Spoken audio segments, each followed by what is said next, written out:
Big in Japan, even bigger in China. Unnecessarily gigantic sprites invade America in TurboWorks Episode 3. I suppose I'd better make some allowances for your deprived background.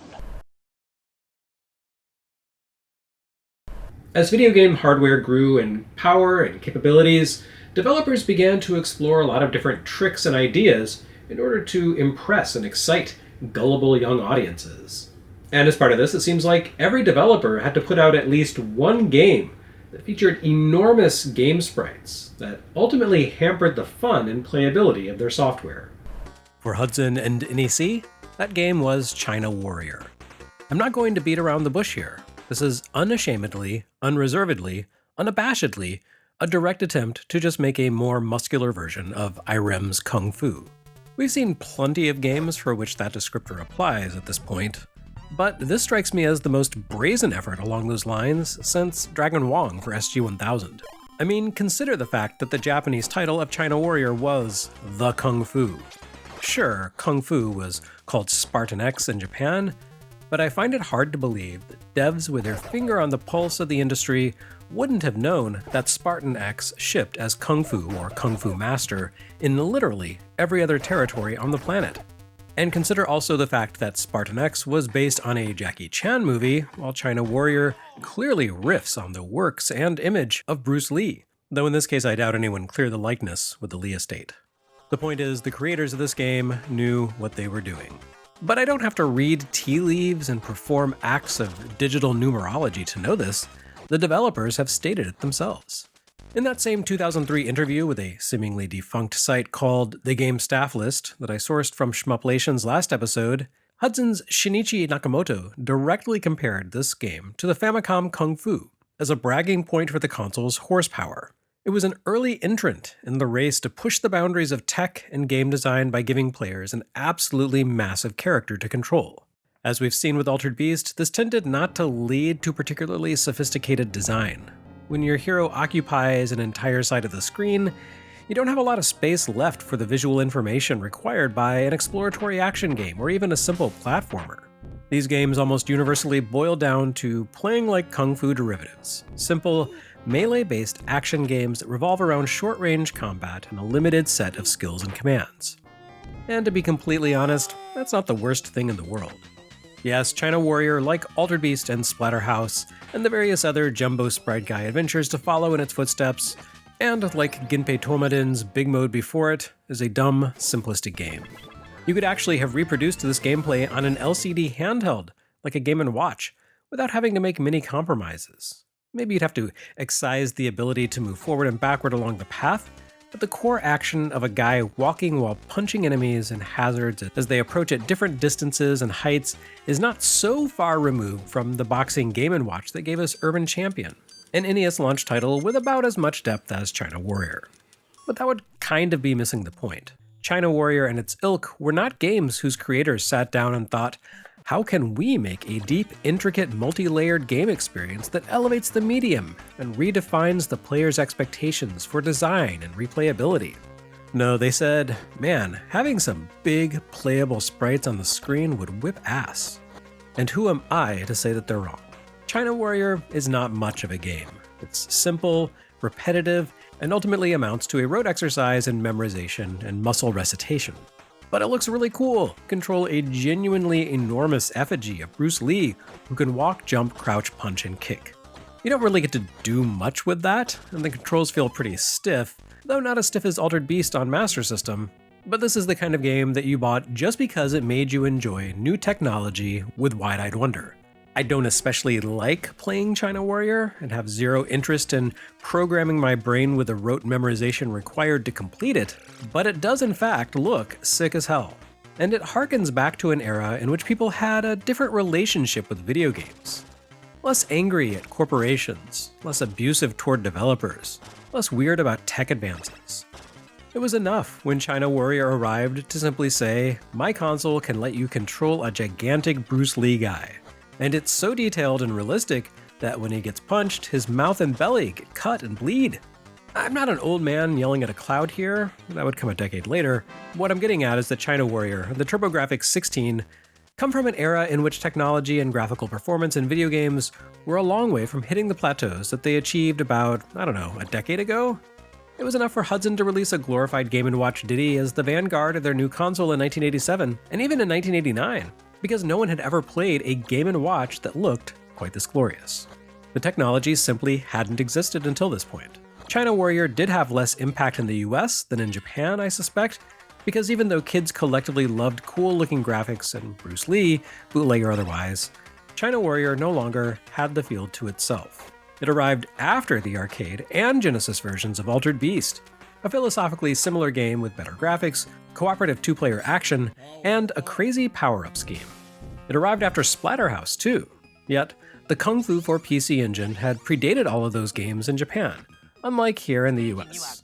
In that sense, the TurboGrafx-16 once again was picking up the threads of the NES, including the muting effect that protracted localization had on groundbreaking games.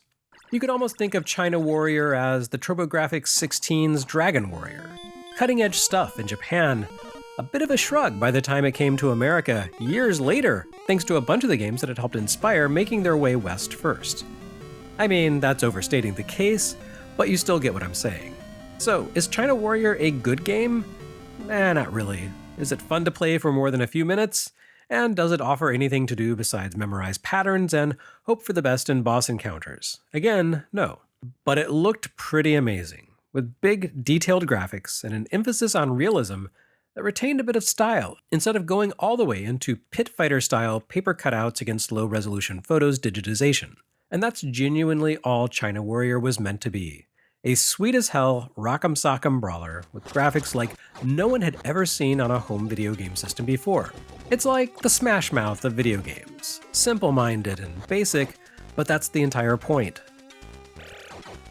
There's only so much you can do with gigantic sprites. But highly detailed and artfully crafted graphics that exist in service to, not as a substitute for, great gameplay, that right there is a timeless formula. And that is probably why Alien Crush has turned out to be the most durable of the games from the TurboGrafx-16 launch lineup. Well, I say Naxat, but really, they just funded the game. The creative and technical force behind this one is none other than Compile. In my opinion, this is perhaps the most important round in the TurboGrafx-16's opening salvo. Bruce Lee as a demo station all-star may have been enough to make kids want to get their game on and go play, but putting a Compile game out there on day one proves that the new console was serious business. As I feel I've ably demonstrated throughout the course of Segaiden and NES works, Compile did not miss. When they sat down to make a game, they filled it with great systems, great ideas, and great action, all bound together by top-tier visuals and performance. And so it is with Alien Crush. A single-table pinball title may not exactly sing as a showcase for a new video game console, but again, the TurboGrafx-16 is the true successor to the NES's tech. So we have our next-gen urban champion with China Warrior, and our next-gen pinball with Alien Crush. And like Nintendo's Pinball, Alien Crush absolutely leaves previous console efforts in that same space in the dust. You will recall that Pinball for NES was developed by none other than HAL Laboratory, and programmed by Satoru Iwata, whose skills need no glazing from me at this point. With its fluid ball movement and physics, NES Pinball leapfrogged the video pinball adaptations that had come before it and set the standard for the genre. So how do you then leapfrog a game that had defined the baseline for an entire format? Well, if you're Compile, you build something around those fundamentals and then make it weird and cool. Alien Crush does not simply offer up a video rendition of pinball. It offers up a video rendition of themed pinball. That approach hadn't really trickled into Western console video pinball adaptations by this point. The video pinball games we've seen until now have generally taken a straightforward view of the concept. A table, some flippers, assorted targets, and traps, all presented in a way that looked like a fairly run-of-the-mill table. But real-life pinball machines rarely just give you a plain table and an unadorned scoreboard and say, "Go for it, kid." Pinball thrives on novelty, whether that comes in the form of a popular media license, interesting tech innovations, or straight-up novelty gimmicks. And here, for maybe the first time in America, we have a pinball console game that appears to grasp that reality. Now, video games are fundamentally limited in how they can convey the experience of playing a real-life novelty pinball machine. Even the console that gave us China Warrior's oversized Bruce Lee battles can't reproduce the sensation of playing Hercules, the pinball table that was twice the size of a standard machine. Ultimately, you'd still be playing Video Hercules on the same TV that you use for Keith Courage, which really destroys any sense of awe or grandeur by mere association. So with Alien Crush, Compile instead focused on doing things that only a video pinball game could do. This was not a new idea by any means, of course. NES Pinball included a Breakout-like bonus game featuring Mario and Pauline. You couldn't do that on a Black Knight table. And Alien Crush does include a similar bonus mode, a cross between Breakout and target shooting, in which you need to keep a ball in play while smashing extraterrestrial larvae or wrecking the segments of a giant alien arthropod as it skitters around the screen. But Alien Crush's literal galaxy brain idea comes in the form of making the entire pinball table a writhing, animated, interactive space. It's kind of like they took the final stage of Contra, in which you battle through the body of a giant alien, but also somehow have to blow up its face inside of its own body, and they turned that into a pinball table, swiping the techno-organic style of Swiss artist H.R. Giger with the same aplomb that Hudson demonstrated while borrowing the likeness of a dead man for China Warrior. Alien Crush hands you the strange and unsettling task of playing pinball inside the guts of a grotesque alien monster. At the top of the two-screen table sits its exposed brain and some sort of chthonic insect, which appears to have a single red eye and a much larger blue eye, and maybe a bunch of other gray eyes, alongside an orifice of writhing tentacles. Straight-up swipes of the xenomorph's second mouth appear here as bonus targets that you can hit to activate different effects by getting the ball stuck in their jaws. On the lower screen, what appears to be the alien queen, but with more eyes, lurks in the background, watching over a pair of egg sacs and flanked by additional xenomorph faces and, somehow, even more eyes. The design of this table doesn't necessarily make any sense as a diegetic space, but Compile was working in the same mode as China Warrior's developers here. Who cares? Just make it as cool as possible. And it is! Alien Crush only has a single table, sure, but it's a really well-designed table with tons of targets and cumulative bonuses to aim for. And then it dresses up those elements with a highly detailed and borderline revolting biological theme.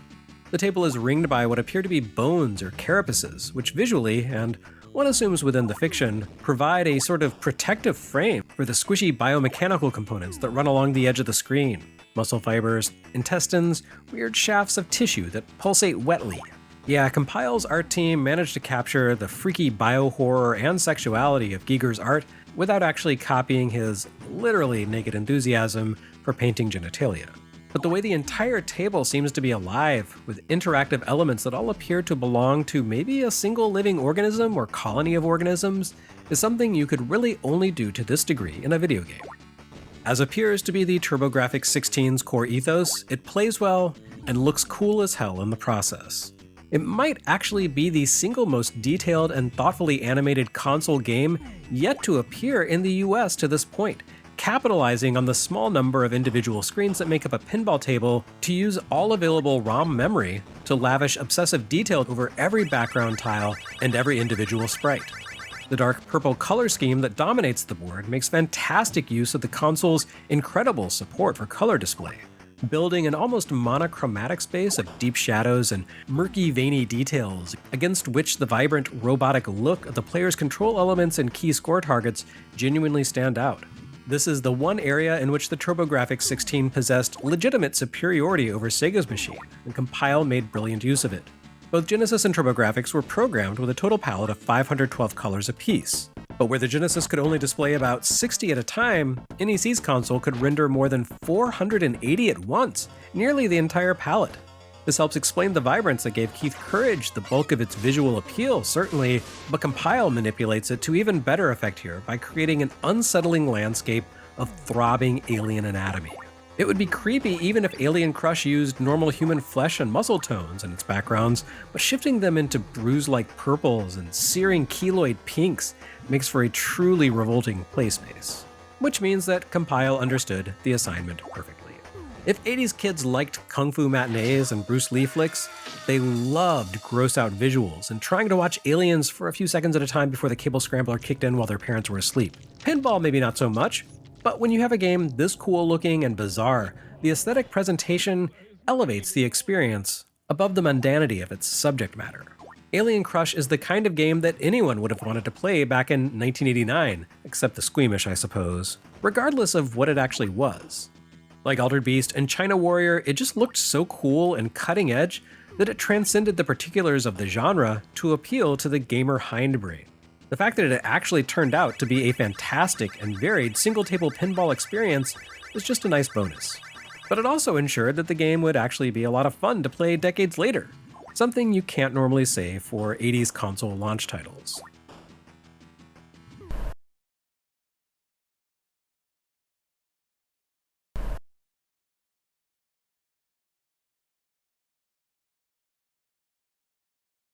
Next time on TurboWorks, the system gets legend, wait for it, dairy.